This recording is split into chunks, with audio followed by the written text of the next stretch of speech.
Hey, what's up everybody? It's Lyds, and we're back for some more Thronebreaker, and it is day 2 post-Isbel, and times are tough. We are, trying to scrape our way through, having lost one of our most important cards here. Last time, we actually succeeded in an encounter in which I was very worried that we were about to lose another hero. Fortunately, not only did we keep all of our heroes, we also gained what looks to be a pretty solid trinket. Certainly not something that's going to compare to the value of Isbel, at least I assume it probably will not be that significant, but hey, we can use any advantage we can get at this point, and I think we now need to shift gears, priorities at least, to 100%. We cannot lose another hero, because if we do, we may be doomed, because even if we were to craft units here, I think at this point it is probably too late. And that is still not going to save us, because the game has probably become difficult enough that just crafting some bronze dudes is going to be insufficient. This looks like the treasure chest that we have. Okay. Apparently we didn't walk by here before, but we'll take it. Sure. Oh, wait. Wait. Okay, so sure, in multiplayer Gwent, although we only saw Ivo so briefly in Ongrin, and I had kind of assumed, since he was a Thronebreaker card, that there was a chance that he would join our group, and he obviously didn't. But that's not what's happening here. That would have to be more narrative-oriented if he were to actually join us in Thronebreaker itself, right? Also, what is... Oh, this is just sunflowers? So we just randomly happen to not choose to go that route. Where exactly are we right now? Yeah, we chose to go that direction. All right, you know, I was not even actively seeking out that specific treasure chest at that point in time, but I guess we'll take it. So, I mean, yes, that's something, although, of course, probably would prefer if we got something that more directly helps us in Thronebreaker, as we are desperate. We are desperate. One setback, and we are potentially in a whole lot of trouble. And this looks like a pretty huge castle, and therefore, presumably, a pretty huge encounter. So this worries me. Because we've yet to really have our first real test post-Isbel loss. Last time we had, what was it? It was a one-round match, and it had an alternate win condition that was fairly easy to meet. So we haven't really had a normal battle since losing Isbel, and this may be the first one. So let's see. What is the deal? It is very big castle. Nilfgaardian flags everywhere. Though those don't look like... It's definitely not Nilfgaardian armor. So that's suspicious. Meve spied the outline of Malabon Castle on the horizon and turned dour. True, no golden suns waved atop its towers, yet that did not mean those within supported her. Malabon belonged to House Obert, long in conflict with Meve's own, and with Meve herself. Behind their ramparts. Oh. Do you see them, Reynard? Asked Meve, shaking her head. Countless ballistae, collecting dust, while war rages all around. Ah, so they have a bunch of siege weapons that could be very useful to use against the Nilfgaardians, and yet they have chosen not to use them. I mean, at least they're not currently being used against the Rivians, so that's a little bit better, but obviously, we would assume they have been... I mean, they're in Rivia. They're part of Rivia, so presumably they've been instructed, or at least we will instruct them now to attack the Nilfgaardians, but they don't seem to want to do that. Perhaps the Oberts will lend us aid, Reynard replied. True, you've been at odds with them in the past, but perhaps now, faced with a common foe. A common foe? Snorted the Queen. You mean Nilfgaard, to whom they opened their gates? Caldwell, whom they supported? For they were convinced the Empire would win this war, and resistance pointless. Yet you have shown all the North the Blackclads can be defeated. So perhaps they shall forget old wrongs. Something tells me it's not going to be that easy, of course, but, I mean, if we could somehow convince these guys to help us, as I was just saying moments ago, we could use every advantage we can get right about now. So, okay. I mean, this was, of course, in the past, we took for granted that, of course, you always do the encounters, right? But that got us into a whole lot of trouble with Isbel. But, maybe we give this a shot? The things I do for the good of my realm. Meve sighed. So be it. Reynard, send a runner to the castle. Tell the Obert their queen seeks a word. Moments later, the castle's heavy iron gate Oh, creaked open. the cat as well. Meve rode into the cobblestone courtyard, where Margravine Greta, head of the house, greeted her. Although, greeted is perhaps not the right word, for Lady Greta granted her only a barely perceptible nod. Margravine Greta the Grumpy. And her cat, Sir Grumpy Gills. What can I help you with, Meve?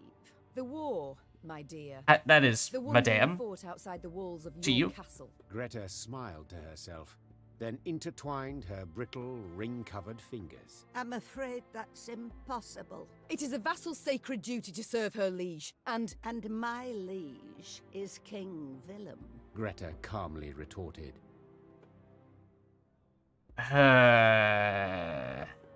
Against whom you have raised arms. Willem is a usurper.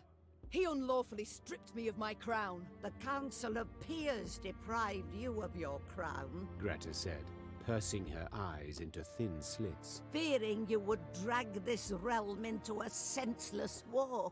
A fear which, it is now abundantly clear, was well-founded. I have returned home a victor. I defeated the Nilfgaardians in Angren. Due to a stroke of good luck. You How think would you defeating know? Caldwell means you can defeat the Emperor as well? Madness, my dear Meve. And my men will not die for madness. Leave my home. Begone from my lands. She's the same voice actress as Isabel, just to further rub it in our faces. I'm now noticing. Oh no. No, don't make me choose. Don't do this to me. I can't handle this right now. Oh, God. Leave the castle. Presumably, that's the most neutral of outcomes at this stage, at least. Just leaving and not engaging in the first place probably would have, obviously, nothing happen. If we leave now, with our tail tucked between our legs, we probably lose morale. Might be the worst it gets. If we attack them, honestly, I mean, again, once upon a time, we might have just assumed, oh, sure, of course. It's a game. You're supposed to go out and do all the quests. Obviously, you just do those and don't give it much second thought. But no, it's not always that simple. And it could prove to be that even if we succeed, somebody gets mad at us. So, honestly, I think we're at the point now where we are so desperate we cannot afford to lose a single person, a single hero at least, from our team. So let's go through the list. Is there anyone we could think who might reasonably leave if we were to attack the Oberts? This honestly seems like more of a situation in which Isabel would have reason to leave than the one in which she actually did leave. Obviously, she's gone now, so that doesn't matter. But I guess you could make the case that these are quote-unquote innocent people of sorts. That's a little bit debatable. But we are actually choosing to pick a fight with them, which is what Isabel said from the onset she did not want us to do, whereas the time when she did leave, we were mean to villagers, but we didn't actively choose violence. But so that's Isabel. She's a non-factor, so that's mostly an aside. I would assume Reynard would not leave, because he's kind of been the main person behind encouraging us to do this in some ways. Gascon, I don't think would either. Barnabas? I don't know. Doesn't really seem like this relates to him all that much. The most important is really the Skellige dudes. Skellige dudes, for some reason, if they leave, it's game over. Like, no exaggeration. We are so unbelievably reliant on them, especially post Isabel's departure, that as soon as that happens, like, the playthrough is over, guys. we have to wave the white flag at that point. I don't think it'll be possible from there on out. Fortunately, they also don't seem to have any relation to, unless we somehow learn after the fact that the this family actually has close relations to all the Skelligans, and then it's just a, you know, that would be a real slap in the face, but I don't think that would be the case. At least no sign of that right now. Who else? I mean, basically everyone else has left us. Guys, we've had a lot of heroes leave. Like, basically all of the most important heroes to our deck have left at one point or another. The one exception thus far being the Skelligan guys. Knock on wood. They're gonna stick around. All right, we're gonna do it. We need to test. I shall go, the Queen said. and I shall take your war machines with me. Did I not express myself clearly? I have refused you any aid. And I have stopped asking. Meve said, drawing her weapon. Oh, I've seen. Soldiers, Wait. attack! Seeing that a battle was imminent, Greta Obert took refuge in the keep. The Margravine soldiers stood ready to defend her life to the very end. Okay, so this doesn't surprise me. Basically, we did an analysis. I can't think of any allies who would logically choose to leave us here. Now, as for whether one dies or is grievously injured from this encounter, I have no idea.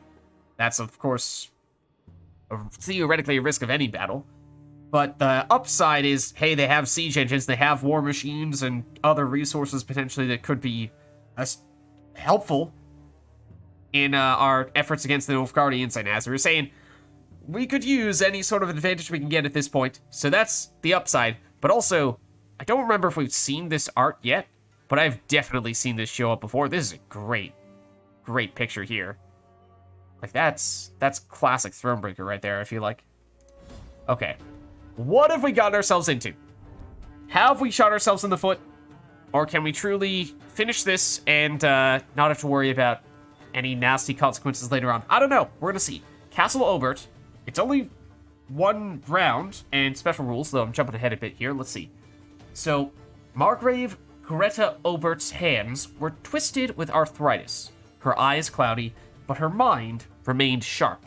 She knew when and how to deploy troops to repel an attack, where to strike, to hold back Meve's men.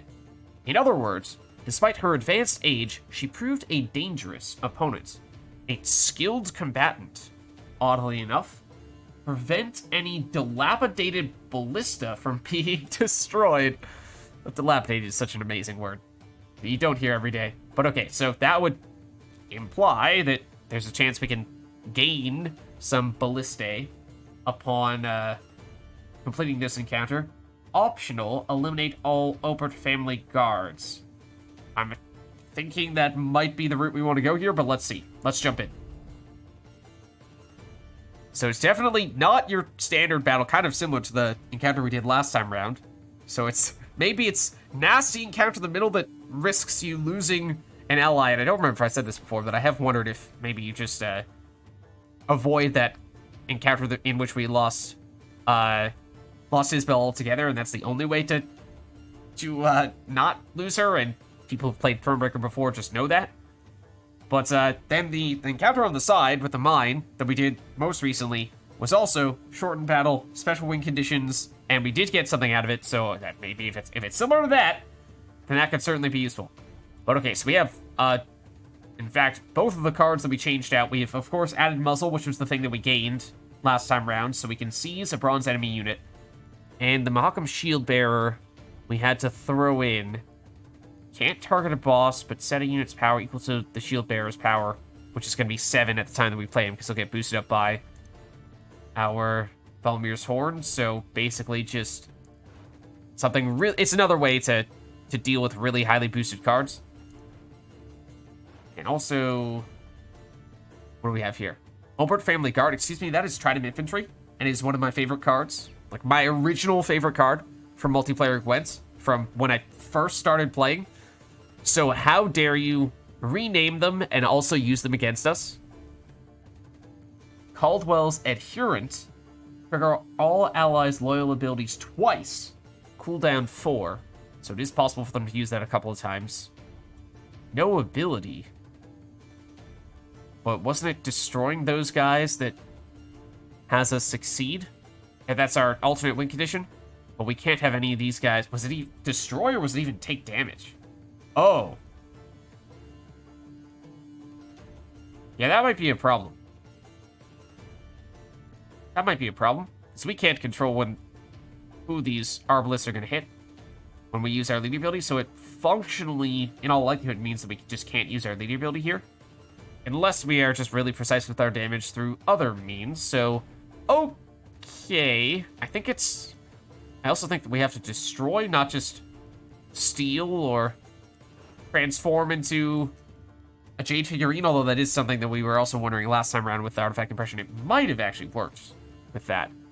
Like, Malcolm Shield Bearer might not work here. I'm not sure. What if we steal one of the ballists? I mean, none of these are considered bosses, so technically we can target them.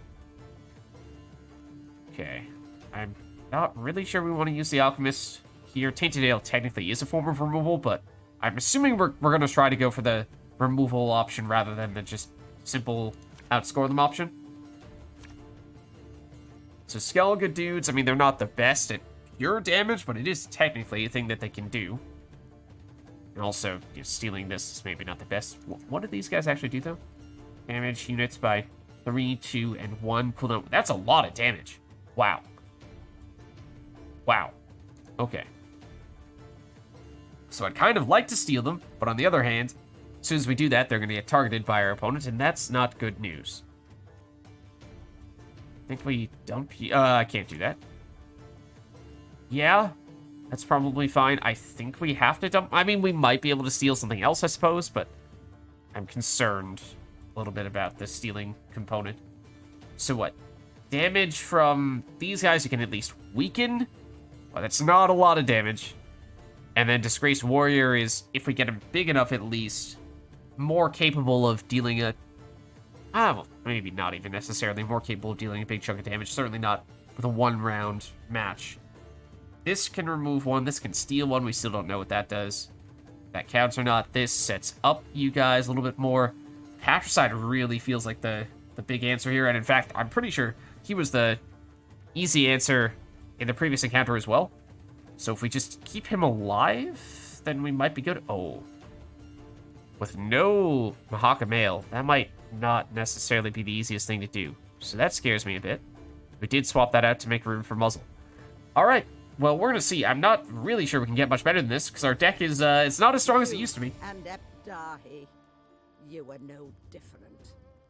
Excuse me. Okay, so remind me the specifics here. Okay, destroyed. Just destroyed. They can get damaged. They can't get destroyed. So we could still use the leader ability charge here, even if we have a stray Arbalist hit one of these Ballistae, that's still okay. Eliminate all the family cards. The optional one, there are 3 of them. They're at 9 points apiece. 3 armor apiece. Okay, so normally we would prioritize getting the Bronze Skellige guys out as quickly as possible. I'm not sure that's the case here. I think instead, we actually want to Patricide as quickly as possible to immediately start hitting those guys. Do we have anything else that could prove useful here? Maybe Barnabas to deal damage to those specific dudes, but we can't. We don't want to get too carried away with damage that hits everyone. We can get more Skellige guys out, yeah. Don't really need Dogger all that much outside of just scoring a bunch of points. I mean, that is always a backup plan, of course. We can just try to outscore them instead. But either way, I think it is Patricide. Blood washes away all shame! What's their lead ability again? Trigger all loyal abilities. We don't know what any of the loyal abilities are yet. They have a lot of damage, so I really think the issue is going to be Patricide getting destroyed.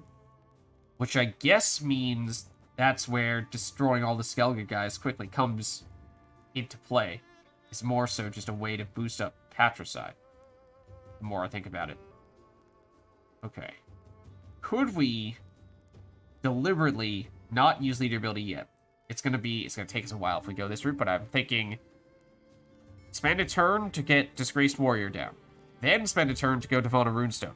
You have several in your graveyard, and then you use leader ability to get Dogger out. Because playing Dogger with our leader ability right now does nothing. I don't love that. I guess we could also just go 2 Disgraced Warriors, and by the time we get cooldown back, it's not that much longer. than it would be to go the other route with all the delaying. So maybe that's the approach we take. Okay, let's do that, I think. He's a little bit slower to use Dogger.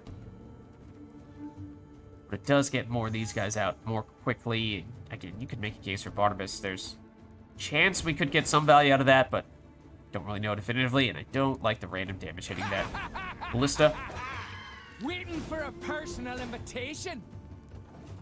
But now we can still use Divine Runestone on our next turn, which is definitely something I think we're going to want to do, because this damage is going to be pretty huge. Pretty huge.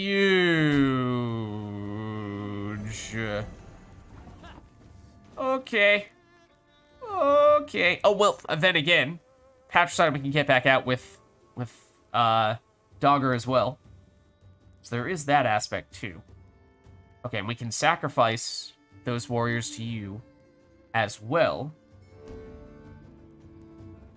Well, I mean, we'll do this first. Just see how big that gets these guys. So are they big enough now to at least be a factor? We're targeting, like, this guy has less armor. So you hit for 9, you're functionally an 18 right now. So you get dropped down to a 9, you have 1 armor left, or 1 power left. Unless we use Patricide to weaken you first, in which case you can not only destroy, but actually survive with some somewhat significant power left at the end. I don't know. What is the phrasing on what we need to do to those guys? Eliminate them.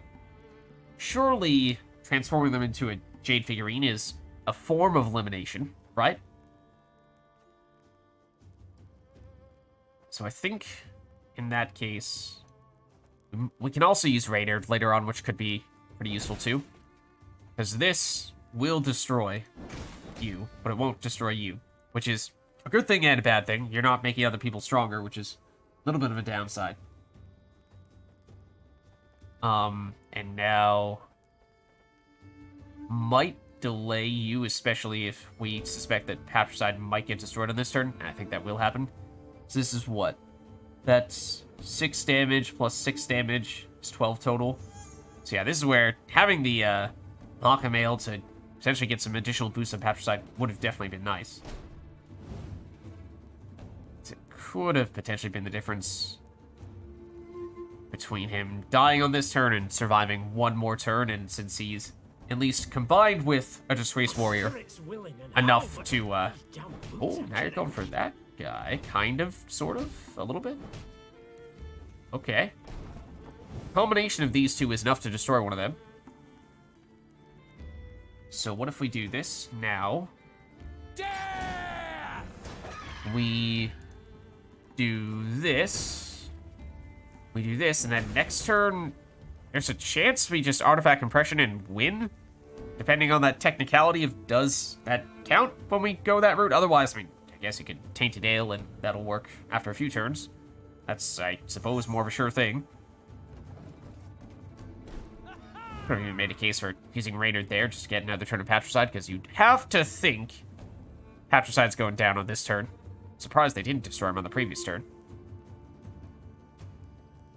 There's a time to reap, a time to sow, and a time to die. So all it takes is, well, yeah, one of these guys to use all their damage, but they did not do that. So, some very stupid plays from our opponent that have made this suddenly extremely easy. So, don't mind if I do. I'm pretty sure we win. Congratulations. You've defeated an old woman. Oh no, now we're supposed to pity you. Okay, but this is the big question. We are wondering what happens next. I'm, of course, hoping that we get those ballistae and that nobody leaves our team or suffers some kind of mortal wound. Shocked by this sudden attack, the Oberts never stood a chance of resisting Meve. Realizing their inevitable defeat, Margravine Greta tried to escape, but her horse, frightened by the tumult of battle, tossed her from the saddle and bolted. Meve left Malabon Castle strengthened by the Obert's war machines, Okay, but good. in Dur spirits. She understood that even if she won the war and chased the Nilfgaardians behind the Yaruga, she would still have enemies left on her land. Okay, I mean, seeing as how we lost one of the most important cards in our deck and a key component of our team because we tried to avoid having enemies in our land, I think we can settle for letting these enemies persist, these enemies, air quotes, persist. And we get Reinforced Ballista. Is it the same exact thing that we saw there that we were trying to save in that previous encounter? Let's see, because, as I said, any advantage we can get, we need at this point. Because we are getting pretty desperate. Where is... Oh, wait, 5 of them? What? Damage... Okay, it is the same. Damage 3, 2, and 1 every turn. Technically, that does not say enemy unit. And normally you might assume that that's where you would want to apply the damage, yes. However, there are some niche circumstances under which hitting our own units could actually be helpful. Most obviously, the Skellige guys. You know, if we already used the order ability on some of them, but it wasn't enough to destroy them, and it's worth more points to destroy them than it is to keep them on the board, that's one way. Or if we can replay Dogger with leader ability, and it's just free points to destroy them and replay them with Dogger, that's one aspect. Also, especially if we have a full-length match, we maximize the number of Skellige guys in the early rounds, and then we bring them all out in a full-length round 3, then we have seen that we will run out of board space at times. So, in the interest of having board space, not that we would really want to do this, we'd prefer to have other solutions to the problem, but there might be situations in which damaging ourselves a little bit to remove a unit so we have room to play a more important unit, that might be the most efficient way to go about doing something. But 5 copies of a card like this, I mean, I don't think it's going to be as big a deal as the Skellige guys, but that's 6 damage every turn. That does add up to be quite a lot. So, you know, I think it's a lot better than I was expecting, if I'm being honest. Did not expect anywhere near that quantity. Maybe that means we can dump Shield Bearer. Now, we don't necessarily need to add all of these. We could potentially just add 1. But there's a chance it might even be better than some of our, well, some of our heroes. Oh, the Bomber we still have. Let's dump that. That's in more trouble than it's been useful as of late. So, okay. We could see just how many we want. You know, are there other cards that we feel like, are these so amazing that it's worth dropping something like Barnabas, which is always a bit of a question mark? What else would be the weakest links of our deck? I mean, there's the whole Alchemist plus Infiltrator plus Tainted Ale setup, which is collectively powerful, but it's just awkward timing in many cases since it's often a competing priority with all the Skellige dudes. So you kind of feel like if you remove one of those things, you have to remove all those things, which normally we'd probably say no to, but now that we at least have 3 cards we could throw in on this side of things, and we haven't, I would have to imagine, a trinket we could throw in there, like the Mahakam Ale, to replace Tainted Ale, then that is perhaps still possible. And we missed out on a ton of damage when we lost Isbel, and this is a way to get damage back. So, I think just about best possible situation. Got multiple copies of a really good, or at least really solid, seemingly, card there. I didn't see the icon at the bottom corner saying that there's going to be any sort of lasting implications from that. Obviously, it seemed like a kind of important encounter in some ways. And, again, we already lost Isbel, but if there were someone who would be mad at us on our team for having done that, I would think it would have been Isbel. So maybe there are 2 ways, right next to each other, that Isbel can leave. And we just happened to get the one that seemed a little less obvious. That would make Isbel mad. But now we have another seemingly pretty big encounter here. This one obviously is unavoidable, so that was technically optional over there.